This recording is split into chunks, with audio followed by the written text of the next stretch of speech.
接下来请收看中嘉新闻。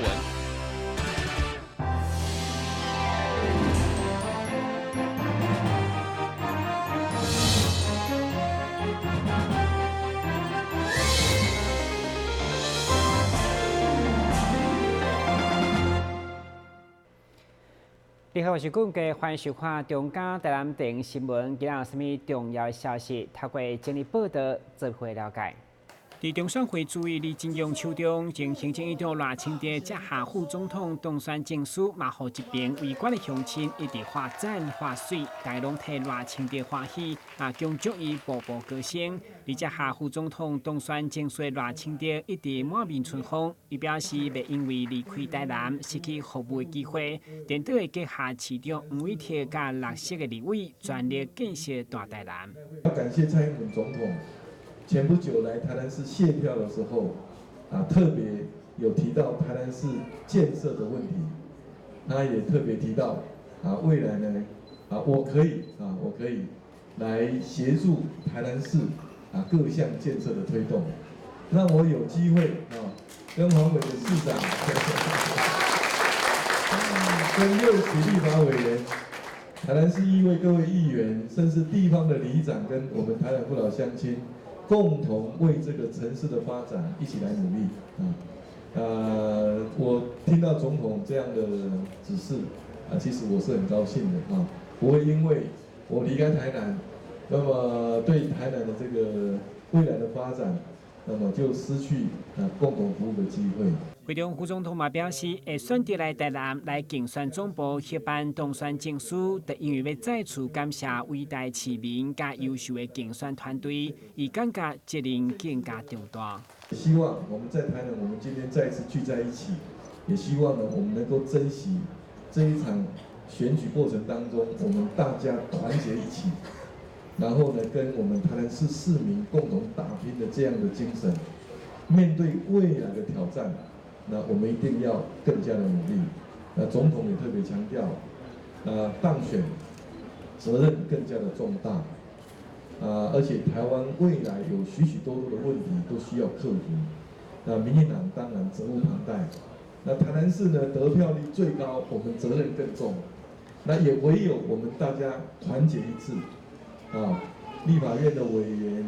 市政府黄市长跟各位同仁、地方的里长以及士绅天后宫今天感谢天后宫真侪朋友来到家，咱大家爱继续团结，让台湾的民主能够持续深化，让台湾的这个经济能够持续发展。为副总统当选人赖清德嘛，伊甲中选会委员甲在地民代乡亲翕相留念，氛围相当热烈。但新闻管制林根采访报道。今年气候稳定，无灾害影响，所以蔬菜水果产量甲价销比去年相对稳定。不过，花卉、肉类甲海产因为年节需求增加，所以价销淡薄起价。香港市长黄伟哲伫两岸局长2万王金德甲台南地区农会理事长等人陪同，前往安南区的果菜市场，实地了解供会情形。除了呼吁市民选择当季正着时的蔬果来食，嘛强调供货充足，起价嘛伫合理的范围，民众会当安心采购。基本上根茎类的还好，叶菜类的比较有点小上涨。那纯粹因为在没有天灾的情况下，是纯粹是因为这个市场的供需。那我们知道年节大家放假嘛，买了年菜需求量就大，所以说有一些上涨。基本上是蔬菜类持平。水果类上涨，肉类持平，水产类有一些小上涨。那花卉类，部分应景的这个花卉是上涨，那非应景的花卉是持平的。所以我们觉得基本上今年的蔬果菜市场事实上还算在可以的范围。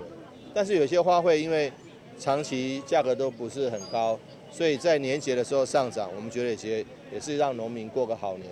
的合理范围，所以我们还是希望说，在这个前提下，希望消费者过个物价平稳的好年，农民也过得收入比较增加的好年，希望大家都好。新年快乐，新年快乐，谢谢。举重六，谢谢。新年快乐，新年快乐。新年恭喜。恭喜。当然，市长一到批发市场关心物资供应情形，嘛趁机会甲大小朋友拜年。有人讲遐功夫，搁麻烦市长来，有人欢喜摕往来翕相。甲去年比起来，市长家己感受如何？跟去年比起来，当然是因为去年刚当选，大家还不大认识嘛。今年当选已经1年了，大家稍微有点认识，所以当然打招呼的人变多了。但是不管如何，我觉得其实因为今年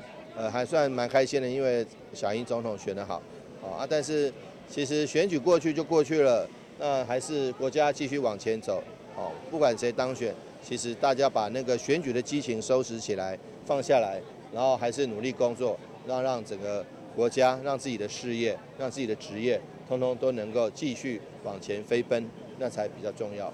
罗局表示，春节期间，伊嘛将持续关心批发市场行情，甲落实调配，互市民欢喜过好年。台南新闻军及林根采访报道。为了过年期间辛苦执勤，维护市民生命财产安全的警义小兄弟，马上感受社会关心。议员林美妍结合粉益建设公司特别捐赠180份年菜，由上局长李明峰代表接受，表明温馨。蛮好食所以咱比较非常的感谢非常感谢。已经第5单了第5单。那么粉益这个公司呢，杜董。之前也捐赠了这一部车了夫人跟你报告，5单给你保养那水，我做认真照顾。我你说较济，你甲监管几台，才分地做做，迄大日顶伫遐咧笑OK， 谢谢。那么我要祝大家这个鼠年行大运一切如意。那么我们还是要把这个安全维护的工作把它做好。谢谢大家，谢谢。你会使甲冻起来，想要食的时阵，你就摕落来，做个锅底也好，或者这菜啦、火锅料，那种肉可以一个热腾腾的一个火锅，会当就过年的时阵，如果人家说讲寒流来的时阵也会当温暖他们的心，更较有贵料过好咱大家所以真的非常感谢我们杜太太、杜董这样长期默默为社会在付出啦。我们也再一次感谢我们所有的就是警察人员跟我们消防人员为我们就是台南市市民所做的保护。但是该项公益行动，就是要互警察甲消防人员伫过年期间虽然爱值班，不过不管当时要享受，只要退兵，赶快当享受澎湃定价，来为了经济社的辛苦。台南新闻军及采访报道。台南地方法院、台南地检署甲职棒统一赛球队22日共同举办职棒法治教育以及国民参与审判活动。现场来了统一赛球队将近90名的球员参与。活动由陈本良厅长、徐华伟检察长共同主持。台南地方法院院长董武全、台南地检署检察长林景川以及统一赛球队苏泰安总经理也拢出席这次的活动。台南地院非常荣幸有这个机会跟台南地检来参与他们台南地检跟我们统一职棒4队年度的例行法治教育。那我们今年的法治教育的课程一样是学法我们的模拟参审的模式那法律剧的方式来呈现，希望我们要传达的正确的法治观念给各位球员。棒球是我们台湾的国球也深受国人的喜爱跟重视。那尤其是当有国际赛事的时候，它吸引了全台湾民众的目光跟注意，都希望能够赢得好成绩，为国争光。所以它可以说是能够凝聚我们台湾全民的意志的一个具体的展现。所以大家对于在棒球场上的表现非常重视。那一个很重要的前提就是透过公平公正的比赛的制度，大家发挥团队精神，来赢取胜利。这个活动是由检察官定期甲职棒球队分享相关的法律知识，建立球员公平比赛理念，并以办理国民参与刑事审判模拟法庭的方式，希望让参与的球队了解国民参与审判制度的运作，加深对着法律常识的认识。台南新闻张伟忠采访报道。台南知名的木雕大师陈启春老师，伫今年初就传来好消息，伊被文化部登录成为传统工艺当中的传统木雕保存者，成为台南第6位的人间国宝，同时也是上少年的人间国宝。得到这个荣誉，老师表示，这除了是一个肯定，也是一种责任，伊未来也会持续来努力。这一次我这个人间国宝是在今年的9月17号那这个审议大会通过那很高兴能够得这一个国家的一个很重要的大奖那我常讲说，我身为一个传统工艺的职人那这一辈子能得到这一个国家的这一个登录为人间国宝那是相当的荣耀那我们也想说，因为这一个奖项的一个赋给予我们的一个任务就是说它不只是一个奖项，它主要是因为我们知道说未来在这个人类它是一个多元化的时代，那多元化的时代在地文化的重要性就来自于这一个很重要的在地文化的一个表现那因为我们在这一块传统工艺里面因为基本上我们每个国家跟每一个区域都有它的这个工艺的特色。那在这一块的话，我们荣获了这一个登录这一个奖项。那我们未来不只是说要把这一个传承做好，那更重要的还是这一个怎么去这一个将美术艺术文化的一个传承包括艺术文化的一个发展，然后去做一个很重要的一个在我们的这个阶段做一个很重要的传承，然后也去发扬台湾的工艺的一个发展。市长黄伟哲22号下午也亲自到老师的工作室，除了感谢老师对台南艺文的帮助，也送上人间国宝的牌匾，向老师表达祝贺。不仅是这个对陈老师的这个工艺，他的一个造诣表示最高的肯定之外，其实也是因为陈老师对台南市的文化工作多所推动，不仅本身的这个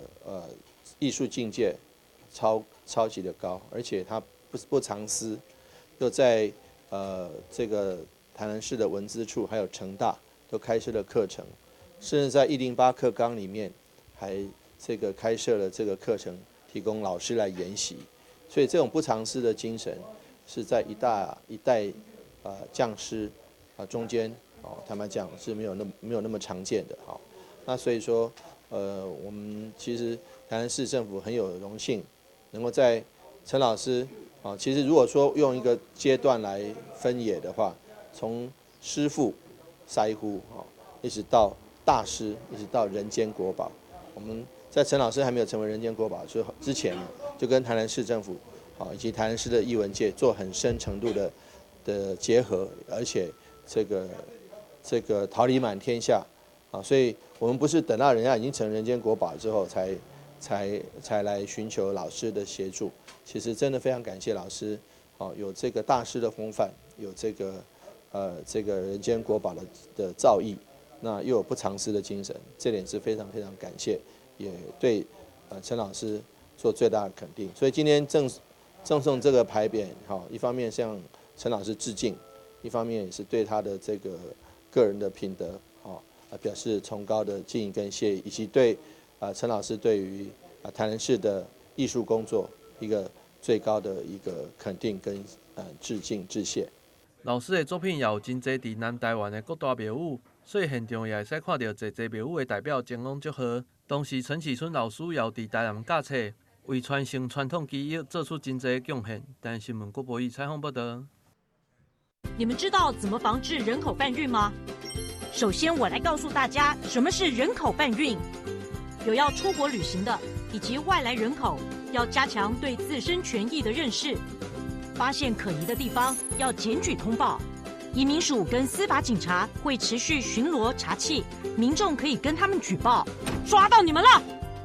我们跟全世界的正义伙伴都会不断努力，粉碎人口贩运集团的恶行。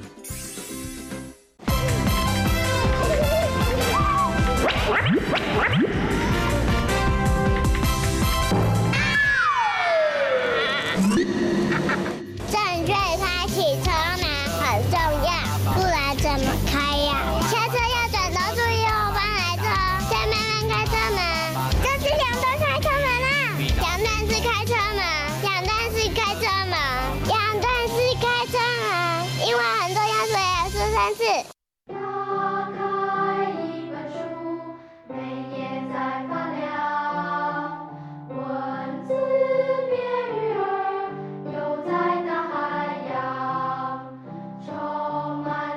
欢迎你和我一起来收看《飞读 Book》台南爱读册。你总以为你和男生一样，他工作你也上班，你洗衣服他换灯泡，他教孩子数学你教注音。但有一件事不一样，50岁以上更年期妇女罹患心血管疾病症状和男性不同，若出现恶心、手麻、呼吸不顺、背痛等症状，请尽速就医检查。国民健康署关心您。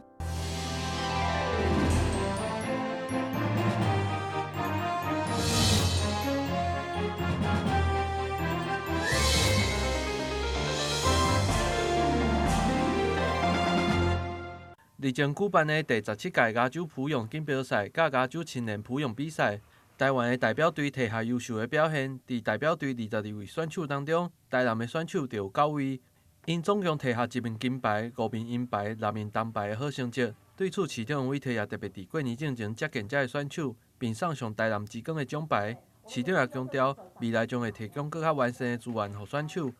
期待因未来会使有更较好的表现。今天很高兴能够代表台南市政府，以及代表着台南市189万市民，来表扬、恭贺我们参加普泳赛的各位选手。其实，在中华队的22位选手中，台南市占了9位，这已经是台南之光了。然后在整个比赛中间，又得到1金5银6铜的佳绩，更是台南市民的骄傲，也是国人的骄傲。我想，普泳很多人没有听过，但是你看过他们的表现以后，我觉得其实任何人都会竖起大拇指来表示最高的肯定。尤其我们的选手在相对的物质条件，整个比赛的场所不是很完善，不是很圆满，时段练习的时段不是很 OK 的情况下，还能够奋勇练习，而且从不间断，能够这个最后得到佳绩。家长有赖于这个家长跟教练的全力的支持，还有选手个人的努力，这点就是验证了最好的台湾精神。所以呢，在借这个机会，在新年的之前的最后一天上班日，我们一定要抽空，一定要恳请各位选手来接受市民朋友们的恭贺跟祝福。希望说，接下来我们一定在有限的经费里面，能够拨出更多的部分来修缮好的这个设施。来这个挪出好的时段，来培育更多优秀的选手，能够代表台湾、代表台南，能够有更多的好成绩。我想在这边，我们这个就是希望说回报我们选手的努力，以及他们所缔造的佳绩，一个最好的新年礼物。体育处表示，感谢体育总会的推广，市府未来也会持续来协助，让咱市的选手会使伫国际赛事当中摕下好的表现。台南新闻郭博宇采访报道。为了帮助糖宝宝募集学习照顾经费，大唐中酒店、书法家陈杰山以及中华民国唐氏症关爱协会联手合作，推出2020数一数二公益红包义卖。22日由书法家陈杰山甲饭店总经理吴建明做伙进行开闭仪式，希望将因有陈老师提议的红包袋卖出一个好成绩。吉祥的最后一笔哈，尾巴要拖得漂亮哦。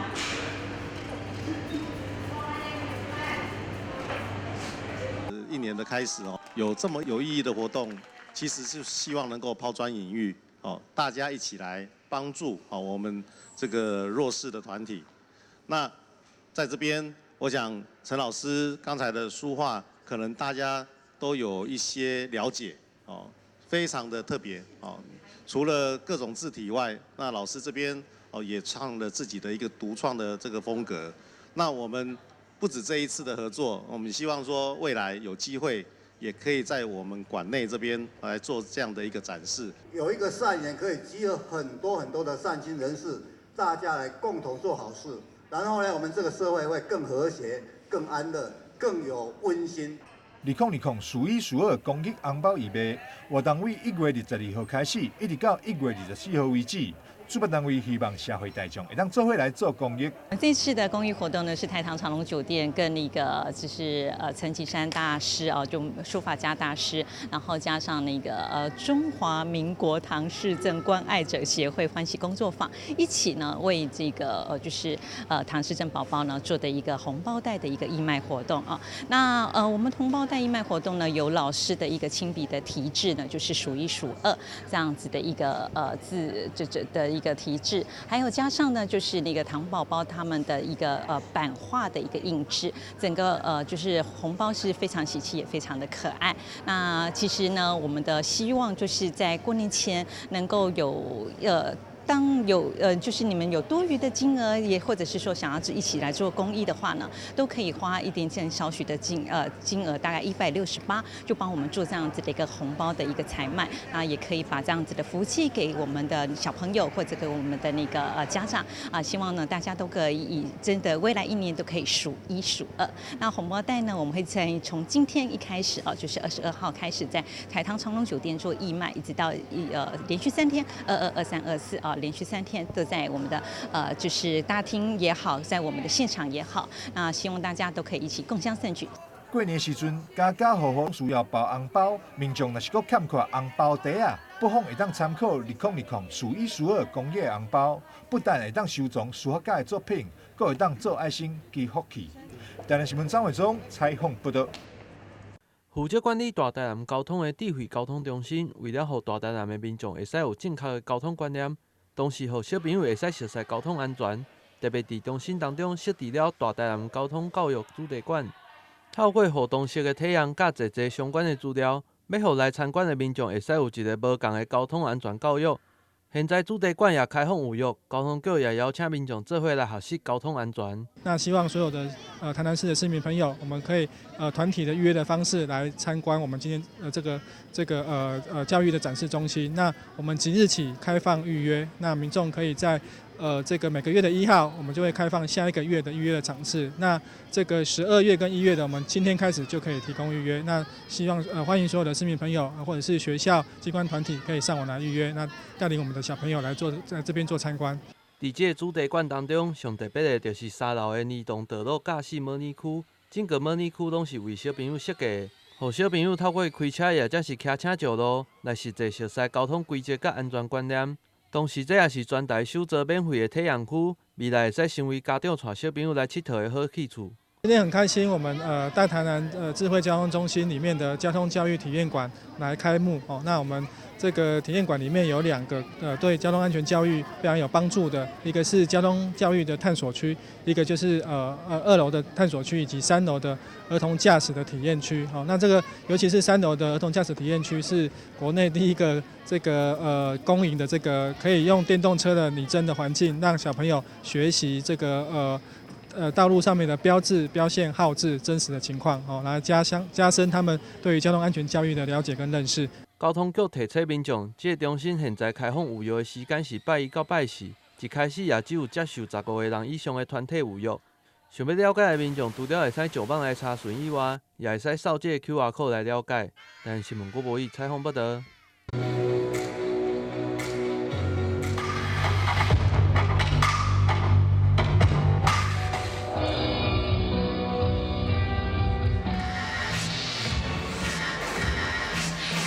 会使看到舞台顶的学生，每一个人拢呈现无同的风格，充满学生的创意。这届嘉南药理大学化妆品应用甲管理系毕业成果展，特别以着我行我素为主题，